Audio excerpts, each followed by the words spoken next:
মহারাজ, তখন থেকে কার চিঠি পড়ছেন কিছুই তো আপনি বলছেন না, শুধু মনে মনে হাসছেন। মনে হচ্ছে কোনো খুশির খবর। খুশির খবরই বটে, সামনে ইংরেজি নববর্ষ। ইংরেজি নববর্ষের প্রথম দিন ইংরেজ সাহেবরা একটা আয়োজন করতে চলেছেন। কি আয়োজন করতে চলেছেন মহারাজ? বনভোজন। আমাদের সবাইকে নিমন্ত্রণ জানিয়েছেন। আর শুধু তাই নয়, নবাব বাহাদুর জিরো আসবেন ওই বনভোজনে। বাবা বাবা, নবাব বাহাদুরকে যখন ডাকছেন তাহলে তো দারুণ ব্যাপার। বনভোজনটা কোথায় হবে মহারাজ? উত্তর পশ্চিমে জঙ্গলের ধারে। মন ভরে বনভোজন হবে। আমরা হাসি মুখে খাসি ভোজন করব। জিভে জল চলে এলো, এক্ষুনি খিদে পেয়ে যাবে। তোমার তো সারাদিনই খিদে পায়। কেন পাবে না বলতে পারেন মন্ত্রী মশাই? চেহারাটা ধরে রাখতে হবে তো। এটা চেহারা? আপনার তো পচে যাওয়া পাটকাঠি মৌমাছির ডানার ঝাপটাতেও নড়ে যায়। দেখেছেন মহারাজ, দেখেছেন গোপাল কিরকম ভাবে আমাকে অপমান করলো? আহ, তোমাদের এই সাপে নেউলে ঝগড়া থামাও তো।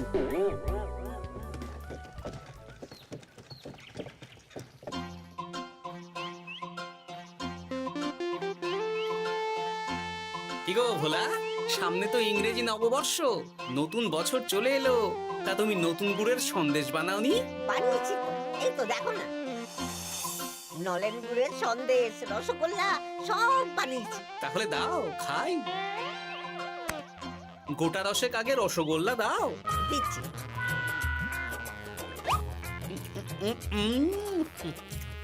আহ, কি স্বাদ!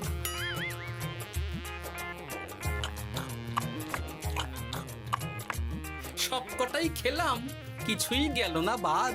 এবার সন্দেশ দি। দাও দাও দাও দাও, দাও। দারুণ দারুণ। এই শীতকাল মানেই তো খাওয়া, আর খাওয়া মানেই শীতকাল।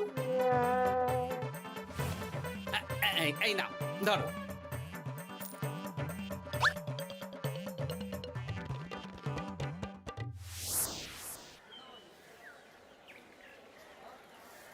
আমাকে 1 কেজি পেঁয়াজ কলি দাও তো। রাতে গরম গরম রুটি আর পেঁয়াজ কলি ভাজা একদম জমে যাবে, কি বলো? হ্যাঁ গো গোপাল দাদা, আমারও খুব ভালো লাগে। তাছাড়া নতুন বছর আসছে বলে কথা, এখন খেতে হবে আর মন ভালো রাখতে হবে, তাই না? ঠিক বলেছো।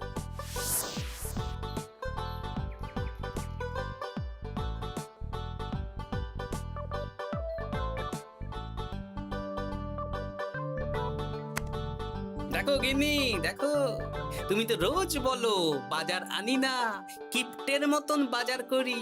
আজ দেখো সব নতুন নতুন শাক সবজি নিয়ে এসেছি। চট করে রেঁধে ফেলো তো, জমিয়ে খাবো। আজ তাহলে কষা কষা করে ফুলকপির তরকারি করে ফেলো, একটু একটু ওই বেসন দিয়ে বাঁধাকপির বড়া, রাতে পেঁয়াজ কলি ভাজা আর রুটি।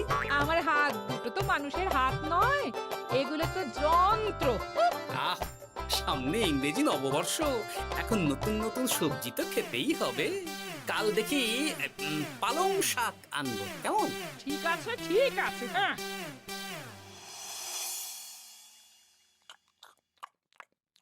বলছি গিন্নি, আমি আমি খেতে খেতে আরো কয়েকটা বাঁধাকপির বড়া ভেজে ফেলো না। এই তুমি কি মামার বাড়িতে আবদার পেয়েছো? হ্যাঁ, না, এটা আমার বাড়ির আবদার। এত খেও না, খেও না, এবার শরীর খারাপ করবে। আবার রাতে খেও। আহ, আমার কিছু হবে না, দাও তো।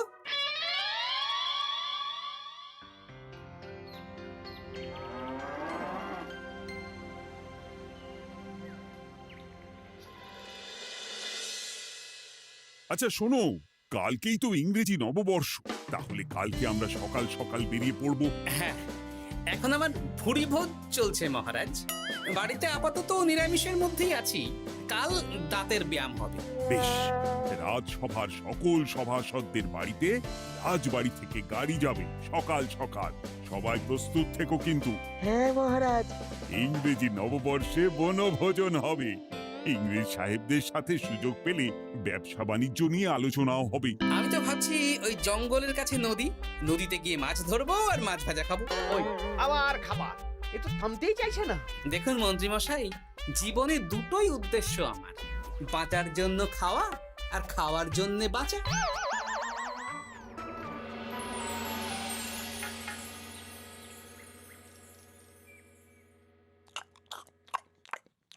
বলছি গিন্নি, আজ আজ বাঁধাকপির বড়া নেই?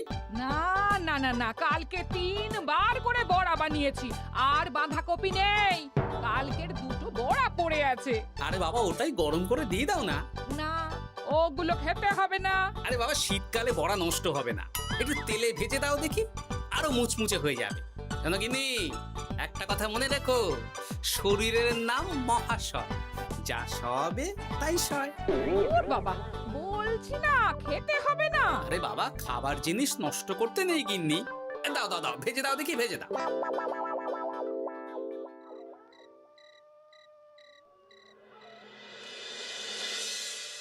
ওমা গো, এই পেটটা কেমন গুড়গুড় করছে গো, এক্ষুনি মনে হচ্ছে বাইরে যেতে হবে। ওই শুরু হয়ে গেল তো।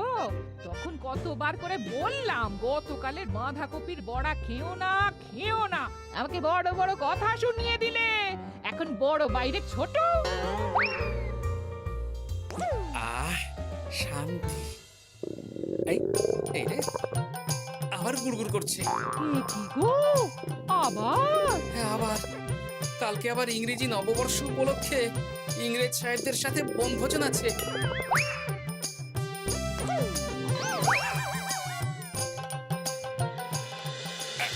বাবা গো, কি কষ্ট গো।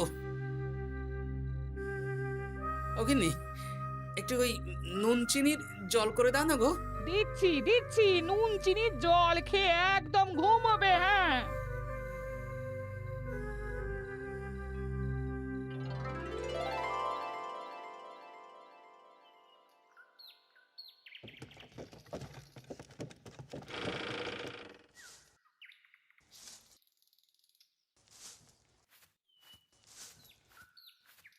ওনার পেটের ব্যায়ামও হয়েছে, উনি বনভোজনে যেতে পারবেন না। সে কি গোপাল যেতে পারবে না?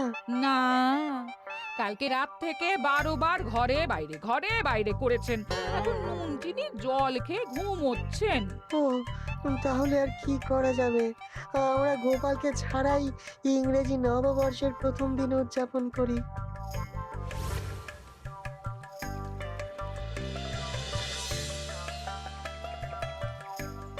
পান করুন, পান করুন, কমলা লেবুর রস পান করুন। ইংরেজি নববর্ষের প্রথম দিন, আনন্দ উৎসব হচ্ছে, খাওয়া দাওয়া হচ্ছে। গোপাল নেই, কি আর করা যাবে? গোপালকে নিয়ে এত চিন্তা করবেন না মহারাজ, আপনি কমলা লেবুর রস পান করুন, দারুণ মিষ্টি। গোপাল থাকলে হয়তো আপনার থেকে কেড়ে আপনারটাও খেয়ে নিত। আচ্ছা, সর্বোচ্চ পান করা হলো, এবার একটা খেলা হবে। কি খেলা? আজকে আমরা এই পাথরটাই বিক্রি করতে চাই। এক বিশেষ পাথর, বছরের প্রথম দিনে যেই পাথর কিনবে তার সারা বছর ভালো কাটবে। আচ্ছা, তাহলে আমি কিনব। কিন্তু সাহেব, আমার মনে হয় না যে বাংলার নবাব বা রাজা কৃষ্ণচন্দ্রের এই পাথর কেনার মতো ক্ষমতা আছে। কিছু মনে করবেন না সাহেব, তবে আমাকে ক্ষমতা দেখাবেন না। আমি হলাম এই বাংলার নবাব। তবু আমার মনে হয় না আপনি বা কৃষ্ণচন্দ্র এই পাথর কিনতে পারবেন। আপনি দাম বলুন না। আপনি বলুন কত দিতে পারবেন বলুন, ভাবুন, আমরা নিলাম করছি। আমি 100 মোহর দেব। আমি 200 মোহর দেব। আমি 500 মোহর দেব। এই তো জমে উঠেছে। আমি 1000 মোহর দেব। আমি তাহলে 1500 মোহর। মহারাজ করছেন কি? একেই বলে রাজায় রাজায় যুদ্ধ। তুমি চুপ করো। আমি 10,000 মোহর দিতে রাজি। ভালোই ঠোপ গিলি আছে। হয়ে গেল এইটুকু। আমি 50,000 মোহর দেব। 50,000 এক, 50,000 দো, 50,000। আমি 1 লাখ মোহর। সাবাস। আমি 1.5 লাখ মোহর। আমি 3 লাখ মোহর দেব। কৃষ্ণচন্দ্র, হাল ছেড়ে দাও, তুমি আমার সাথে পারবে না। আমি বাংলার নবাব। আমার অধীনের একটা ছোট্ট রাজ্য সামলাও তুমি, আর কাদের সামলাও? একটা জ্যোতিষী যার কোনো কাজ নেই, আর একটা কবি যে বস্তা পচা কবিতা লেখে, আর আর ওই মূর্খ মন্ত্রী। ওদের নিয়ে তুমি আমাকে টেক্কা দেবে? 10 লাখ 1, 10 লাখ 2, 10 লাখ। আমি খাস 500 বিঘা জমি দেব। নিন। ও, এই নতুন বছর ভালোই কাটবে। মহারাজ এটা করবেন না। চুপ করো তুমি। বলুন নবাব বাহাদুর। 1000 বিঘা জমি। ইস, এমন সময় যদি গোপাল থাকতো। উপস্থিত। আরে, মেঘ না চাইতেই জল। এসো গোপাল, এসো। আমার ওটা চাই। কৃষ্ণনগর বিক্রি হলেও আমি ওই পাথর নিয়েই ছাড়বো। ব্যাপারটা কি মহারাজ, কি চাইছেন? গোপালটার এত খাবার লোভ যে বেটার পেটের সমস্যা নিয়েও চলে এসেছে। আমি না আসলে হয় মন্ত্রী মশাই। তা ব্যাপারটা কি বিজ্ঞানী? আরে দেখো না গোপাল, মহারাজ তো একটা পাথরের জন্য প্রায় কৃষ্ণনগরটাকেই নিলামে তুলে দেবেন। কি কৃষ্ণচন্দ্র, চুপ কেন? বলো। 50 বর্গ মাইল জমি। আমি 60 বর্গ মাইল জমি। মহারাজ আপনি ছেড়ে দিন। আমি ছেড়ে দেবো? বাজি হেরে যাব। আমার কথা শুনুন মহারাজ, আমি ওরকম পাথর আপনাকে পাইয়ে দেব। আপনি ছেড়ে দিন। মহারাজ, গোপালের কথা শুনবেন না। আপনার মান সম্মান নেই। আপনি একজন রাজা, আপনার সম্মান আছে। আপনি চুপ করুন তো মন্ত্রী মশাই। এই বাজির লড়াই লড়তে গিয়ে কৃষ্ণনগর চলে গেলে আপনি কোথায় থাকবেন শুনি? আকাশে? সব রাজ্যবাসী কোথায় থাকবে? কেন ইংরেজ সাহেবদের পায়ে লুটিয়ে যাব? দেখুন মহারাজ, মুহূর্তের মধ্যে মন্ত্রী মশাই কেমন পাল্টি খেয়ে গেলেন। আপনি আমার কথা শুনুন মহারাজ। কি করব বলো? আপনি বলুন 70 বর্গ মাইল। বলছো? হ্যাঁ বলুন না। বেশ, আমি 70 বর্গ মাইল। দেখি নবাব বাহাদুর, আপনি কত দূর যেতে পারেন। দেখি কত সাহস, কত ক্ষমতা আপনার। জাহাপানা, গোপালটা এমন পাকামো শুরু করেছে না, আপনি এমন একটা হাঁক দিন যাতে কৃষ্ণচন্দ্রের মুখ একেবারে শুকিয়ে যায়। সামান্য 70 বর্গ মাইল দিয়ে ভয় দেখাচ্ছ? আমি মুর্শিদাবাদের 700 বর্গ মাইল খাস জমি দেব। এবার বলো, বলো কৃষ্ণচন্দ্র। এবার ছেড়ে দিন মহারাজ। 700 বর্গ মাইল 1, 700 বর্গ মাইল 2, 700 বর্গ মাইল 3। তাহলে 700 বর্গ মাইল রাফা হলো। আমরা কাগজ প্রস্তুত করছি। আপনারা নিজে নিজে তাঁবুতে যান, বিশ্রাম করুন, খান, নতুন বছর উদযাপন করুন। ইংরাজি নববর্ষে দারুণ মজা হচ্ছে। আজকে কত বছর পর কৃষ্ণচন্দ্রকে এভাবে হারালাম। ওই দেখুন গোপাল আর কৃষ্ণচন্দ্র এসেছে। এসো এসো গোপাল, এসো। ধন্যবাদ। আমি তো জানতাম যে তুমি বুদ্ধিমান, কিন্তু তোমার বুদ্ধিতে তো কৃষ্ণচন্দ্র সামান্য একটা পাথরও জয়লাভ করতে পারলো না। আপনি জিতেছেন, এতেই আমার খুশি নবাব বাহাদুর। বাহ বাহ বাহ বাহ বাহ বাহ। আচ্ছা ওসব বাদ দিন, চড়ুই ভাতি তো হচ্ছে, কিন্তু এই চড়ুই ভাতির খাওয়াটাই না আপনার শেষ খাওয়া হয়ে যায়। কেন কেন গোপাল, এ কথা বলছো কেন? এরপরে তো আপনার কোনো জায়গাই থাকবে না থাকার। খাওয়া তো দূরের কথা। তুমি এসব উল্টোপাল্টা কথা বলছো গোপাল। সোজা কথাই বলছি নবাব বাহাদুর। আপনি যে 700 বর্গ মাইল জমির কথা বললেন ওদের দিচ্ছেন, আপনি কোনোদিন মেপে দেখেছেন আপনার মুর্শিদাবাদে 700 বর্গ মাইল জমি আছে কিনা? মানে? এই যে 700 বর্গ মাইল যে জায়গাটা আপনি নিলামে তুলে দিলেন, সেই জায়গাটায় কি আছে? কি আছে? আপনার প্রাসাদও আছে নবাব বাহাদুর। শুধু তাই না, মুর্শিদাবাদ ছাড়াও আশেপাশের বাকি অনেক রাজ্যও চলে যাবে। আজ বাদে কাল যখন ওরা জায়গা দখল করতে আসবে, তখন কি ওরা আপনাকে ছেড়ে দেবে? কি বাবা, এটা তো ভাবিনি। সত্যিই তো জাহাপানা। তুমি চুপ করো। নিজের রাজা বা সম্রাটকে কিভাবে বিপদের হাত থেকে বাঁচাতে হয় সেটা গোপালকে দেখে শেখো। এখন বাঁচাবাঁচি অনেক দূরে চলে গেছে, এখন কি করবেন সেটা ভাবুন। আমার মাথা কাজ করছে না। তুমি কি আমাকে সাহায্য করবে? সে করতে পারি, তবে আমাদের রাজ্যকে আগামী 5 বছরের জন্য খাজনা মকুব করে দিতে হবে। বেশ, তাই হবে। তাহলে দুপুরে বনভোজনে খাবার খাওয়ার পরই আমি মজা দেখাবো। আসতে পারি? হ্যাঁ, আসুন আসুন। এই কাগজটা পড়ে দেখে নিন, লেখাপড়া ঠিক আছে নাকি? এতে কি লেখা আছে? এটা লেখা আছে আপনি নিলামে এই পাথরটা আমাদের কাছ থেকে কিনেছেন, আর তার বদলে আপনি 700 বর্গ মাইল জমি আমাদের দিচ্ছেন। নিন নিন, স্বাক্ষর করে দিন, সাইন সাইন। না না না না না না, আমি স্বাক্ষর করব না। ওই 700 বর্গ মাইল জায়গার মধ্যে আমার মহলও পড়ে। সেসব বললে তো হবে না, আপনি সবার সামনে বাজি লড়েছেন। তাড়াতাড়ি স্বাক্ষর করে খেতে আসুন, বিকেলে বাড়ি ফেরার সময় পাথর নিয়ে যাবেন।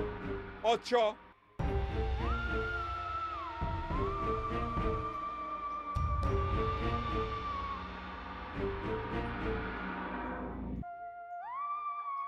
ও গোপাল, এবার কি হবে?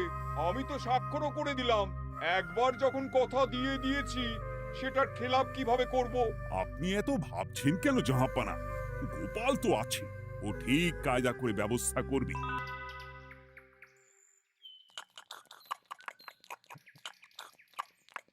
আহ, এই কদিন নিরামিষ খেয়েছিলাম, এখন হাসি মুখে খাসি খেয়ে মনটা ফুরফুরে হয়ে গেল। তাহলে আর একটু মাংস নাও গোপাল। আরে আরে, একটা দুটো টুকরো দিয়ে কি হবে? পুরো বালতিটাই বসিয়ে দিন না। ইংরেজি নববর্ষ বলে কথা, আজকে বেশি বেশি খেলে সারা বছর বেশি বেশি খেতে পারবো। এই তো গোপাল, তোমার পেটের ব্যামো ছিল, আর এখন এত খাচ্ছ, সামলাতে পারবে তো? আমি তো একটাই কথা বলি, শরীরের নাম মহাশয়, যা সবে তাই সয়। বিকেলে আবার মাংসের পাকোড়া চায়ের বন্দোবস্ত আছে। সব হজম করে দেব। উম, আচ্ছা, আপনি ঢেকুর তুলছেন কেন ইংরেজ সাহেব? ওই আর কি, আমার আবার বেশি তেল মশলা সহ্য হয় না। আমি স্বল্পাহারী, অল্প আমি লিটল খাবার খাই। বেশ, বুঝলে বিজ্ঞানী, তোমাকে একটা পাঁচন বানাতে হবে। এ কি পাঁচন? আরে এই বাগান জঙ্গলে অনেক গাছপালাই তো আছে, তুমি এমন একটা পাঁচন বানাও যেটা আমি ইংরেজ সাহেবদের খাওয়াবো। তারপর আচ্ছা, বেশ বেশ।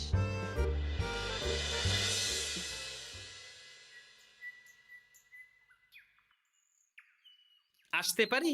আরে গোপাল, এসো এসো, বলো কি বলে। বলবো না, খাওয়াবো। কি খাওয়াবে তুমি? হজম করার পাঁচন খাওয়াবো। দুপুরে খাওয়ার সময় দেখলাম আপনি ঢেকুর তুলছেন, ওহো, আর কি, তাই তো আমি কম খাই। সেই জন্যই তো আপনাদের সবার জন্য পাঁচন নিয়ে এলাম। এটা খেলে যেমন হজম হবে, তেমনি বুদ্ধিও বাড়বে। চাই বুঝি? হ্যাঁ, আমি তো এটাই খাই। এটা খেয়েই তো আমার পেটের ব্যামো সারিয়ে চলে এলাম। আপনারাও খান, দেখবেন এক্ষুনি শরীর মন সব ফুরফুর করবে। আরো একবার মাংস ভাত খেয়ে নিতে পারবেন। দাও তাহলে কে দেখি।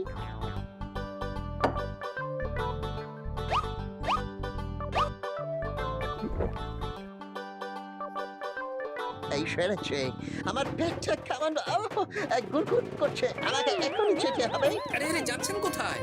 আমি তো আপনাদের সাথে গল্প করতে এলাম।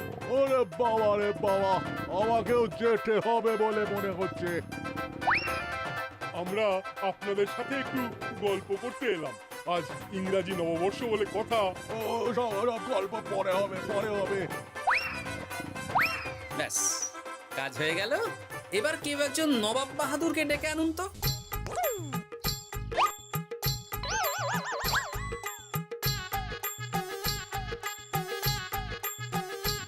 ওরে বাবা রে, পেটটা এখনো গুড়গুড় করছে, আমার মনে হচ্ছে যেতে হবে আবার। বলছি ইংরেজ সাহেব, আমার নিলামে কেনা পাথরটা তাহলে দিয়ে দিন, আমি চলে যাই। বিকেল হয়ে গেল তো।